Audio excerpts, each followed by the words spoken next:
বিসমিল্লাহির রহমানির রহিম। প্রিয় শিক্ষার্থীরা এবং সম্মানিত শ্রোতামণ্ডলী, আসসালামু আলাইকুম। আমি মোহাম্মদ হাবিবুর রহমান চৌধুরী, সিনিয়র শিক্ষক, বানিয়াচং সিনিয়র ফাজিল আলী মাদ্রাসা, বানিয়াচং, হবিগঞ্জ। আজ আমি আপনাদের সামনে পবিত্র কোরআন সম্পর্কে আলোচনা রাখব।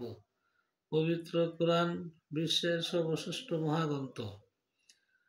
পবিত্র কোরআন নাজিলের আগে অনেক আসমানি গ্রন্থ নাজিল হয়েছিল, কিন্তু পবিত্র কোরআন নাজিল হওয়ার পর সব গ্রন্থ রহিত হয়ে যায়। কোরআন আরবি শব্দ, এর অর্থ পাঠ করা বা যা পাঠ করা হয়।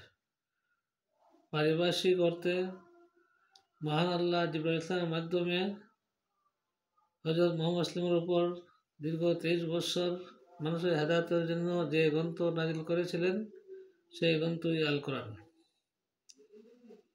আল কোরআন নাজিল করা হয়েছিল সত্য মিথ্যার পার্থক্যের জন্য, সৎ পথ প্রদর্শনের জন্য।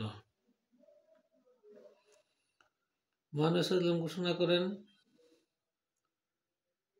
তোমরা কোরআন পাঠ করো, কারণ কোরআন পাঠকারীর জন্য কোরআন সুপারিশকারী হয়ে আসবে। বেহেশতেও কোরআন অধ্যয়নকারীদের মূল্যায়ন করা হবে। বেহেশতে কোরআন অধ্যয়নকারীকে বলা হবে, তুমি কোরআন পাঠ করতে করতে উপরে উঠতে থাকো এবং দুনিয়াতে যেভাবে দৃঢ় সুস্থে পাঠ করেছিলে সেভাবে পাঠ করো, কারণ তোমার শেষ তেলাওয়াত যেখানে সমাপ্ত হবে সেখানেই তোমার বাসস্থান হবে।